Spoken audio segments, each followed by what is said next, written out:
고문. 숨기고 있는 사실을 강제로 알아내기 위하여 육체적, 정신적 고통을 주며 신문함. 지금부터 볼 영상은 충격적입니다. 주의해주세요. 임산부와 노약자는 주의를 부탁드립니다.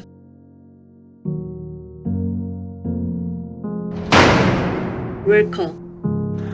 16세기 중세시대 오스만 제국은 피렌체 점령을 시작으로 18세기 신성 로마 제국, 함스부르크, 스페인, 헝가리와 전쟁을 하는데 이 중 트란실바니아를 포함한 헝가리, 크로아티아, 세르비아가 주요 전쟁터였습니다. 그 결과 전쟁에서 포로를 고문하고 종교적인 마녀사냥 등 유럽 전역에서 고문이 자행되었습니다. 그래서 일상에서 죽음을 자주 목격할 수도 있었는데 이것은 사람들이 죽음에 대해 무감각하게 만들어 더욱 잔인하고 잔혹하게 만들었습니다. 어느 정도였냐면 사람들은 고문을 받는 장면을 관람하기 위해 멀리서 찾아와 즐겼다고 합니다. 지금부터 가장 가혹하고 사악하기 그지없는 중세시대의 고문 장치를 소개하겠습니다.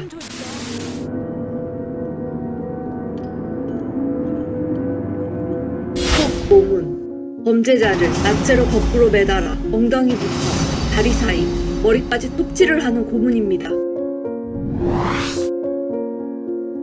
여기서 범죄자를 거꾸로 매다는 특별한 이유가 있는데요. 그것은 전신의 피가 머리로 쏠리게 하여 톱질을 하면서 나는 피를 최소화하여 과다출혈로 의식을 잃거나 죽는 것을 방지하기 위해서입니다. 더불어 동시에 의식이 있는 상태로 온몸이 톱질을 당하는 고통을 생생하게 느끼게 하여 범죄자들이 공포심과 수치심을 최대한 느끼기 위함입니다. 그러나 이 방법에도 한계가 있었으니 톱이 몸의 중간 지점, 즉 배에 도달할 때에는 범죄자가 기절을 하는데 그래서 범죄자의 고통을 최대한 늘리기 위해서 배 아래까지만 톱질을 하고 그 위로부터는 아주 천천히 진행하여 죽어가는 시간을 늦췄습니다. 톱 고문의 대상은 주로 마녀사냥, 불륜, 살인, 신성모독, 도둑질 등의 범죄를 저지른 자이며 범죄의 정도나 경도에 따라 몸을 완전히 반으로 가르기도 했습니다. 신체 관통. 범죄자의 몸에 날카롭고 두꺼운 장대를 관통하는 고문 장치입니다.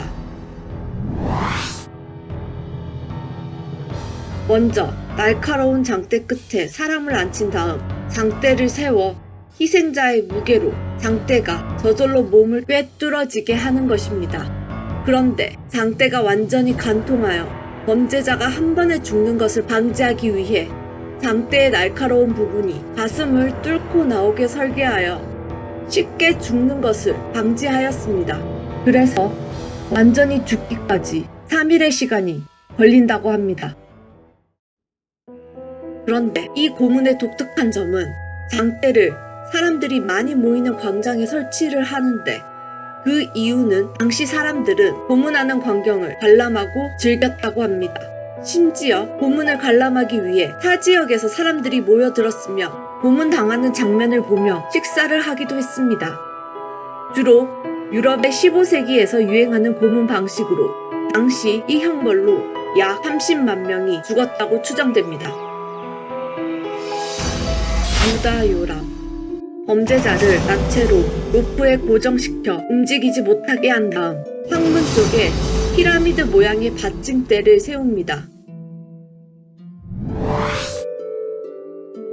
그런 다음 피라미드 모양의 받침대 위에 올려놓습니다.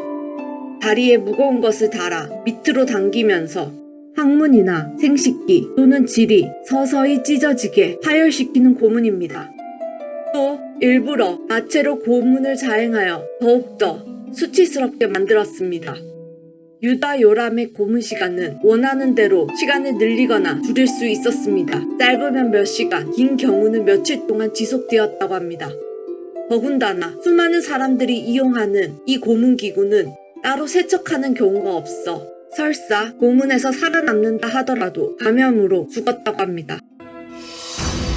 고문 바퀴, 캐서린 힐.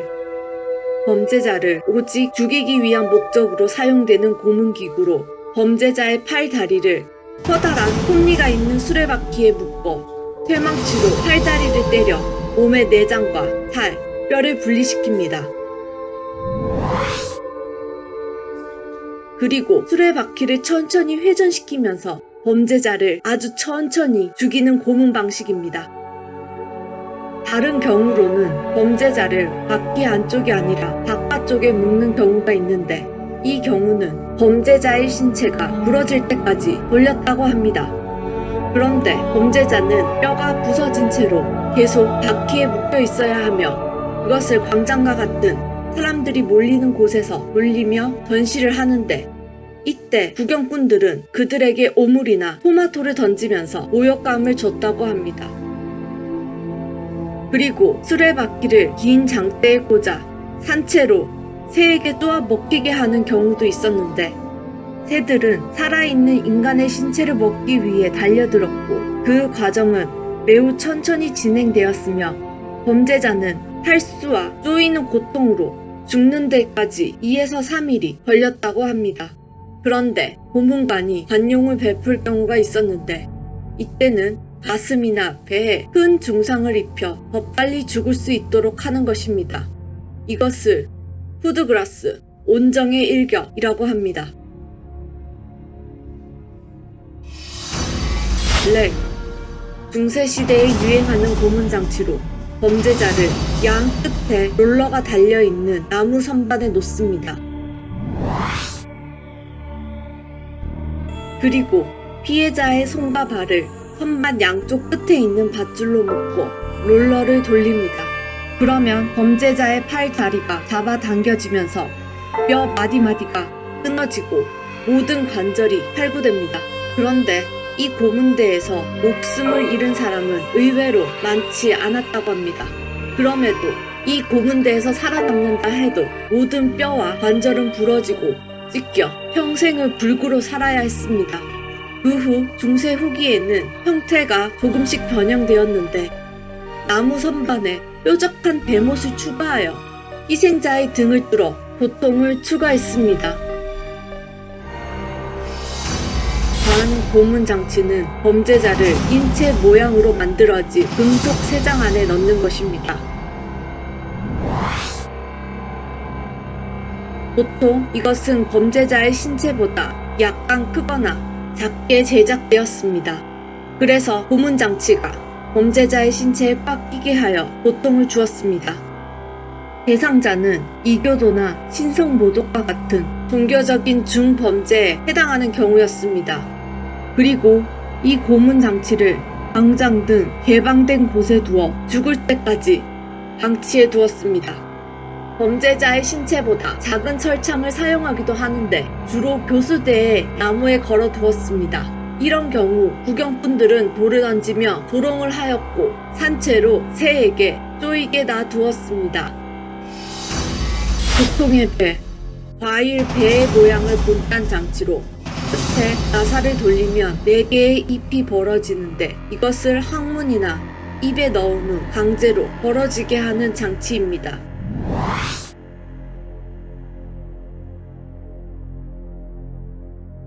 이때 살이 찢어지거나 턱이 빠집니다. 그런데 다른 고문 기구와 달리 보통의 배에는 치장을 하는 경우가 많았습니다. 그리고 어디를 고문하느냐에 따라 디자인을 다르게 하였습니다. 그리고 제명에 따라 보통의 배를 넣는 위치가 달랐는데 성기나 항문에 넣는 경우에는 불륜이나 동성애를 저질렀고 입에다 넣는 경우에는 거짓말이나 신성모독과 같은 범죄를 저질렀을 경우입니다. 머리 파괴, 두개골을 짓눌러 이빨과 눈을 뽑는 장치로 머리 전체를 파쇄기 안에 넣고 천천히 나사를 돌려 턱 아래 막대와 머리 위 모자를 짓누르게 합니다. 그러면 이빨이 부러지고 턱이 깨지면서 뇌가 터지고 천천히 죽어갑니다.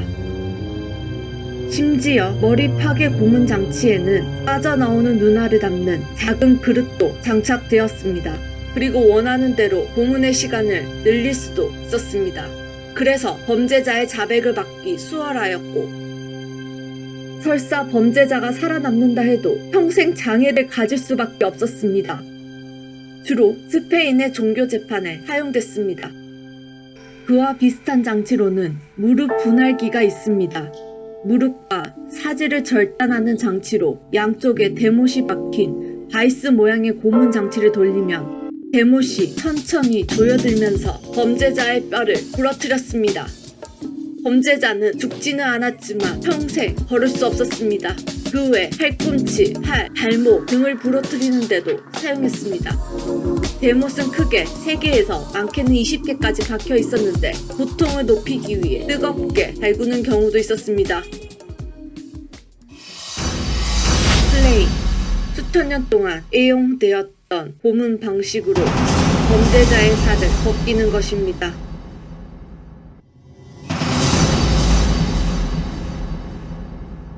인간 플레잉은 피부를 얼마나 많이 제거하느냐에 따라 고문이나 처형 방법이 달랐습니다. 플레잉, 이것은 종종 살아있는 평지로 불립니다. 또한 사망 후 살갗이 벗겨진 사람에 대한 기록도 있는데 일반적으로 범죄자의 시신을 훼손하기 위한 수단으로서 종교적 신념과 관련되어 있습니다. 범죄자가 고문을 당하면서 사망하는 경우도 있는데 그 이유는 쇼크, 과다출혈, 저체온증 때문이었습니다. 플레잉 고문은 매우 천천히 진행되며 몇 시간에서 여러 날 동안 고문을 했습니다. 중세 유럽에서는 반역자들을 공개 처형하는 일환으로 육체를 채취하거나 절단하는 것으로 사용되기도 했습니다. 쥐, 고문. 쥐가 범죄자를 파먹게 하는 고문 방식으로 며칠 동안 굶긴 쥐를 범죄자의 배 위에 올려두어 뜯어먹게 하였습니다. 먼저 범죄자를 평평한 곳에 꼼짝할 수 없게 묶어둔 다음 쥐가 있는 상자를 배 위에 올려두고 상자를 천천히 가열합니다. 그러면 탈출구를 찾던 쥐는 범죄자의 배를 파기 시작하고 여러 시간에 걸쳐 범죄자는 끔찍한 고통을 느끼면서 죽어갔습니다.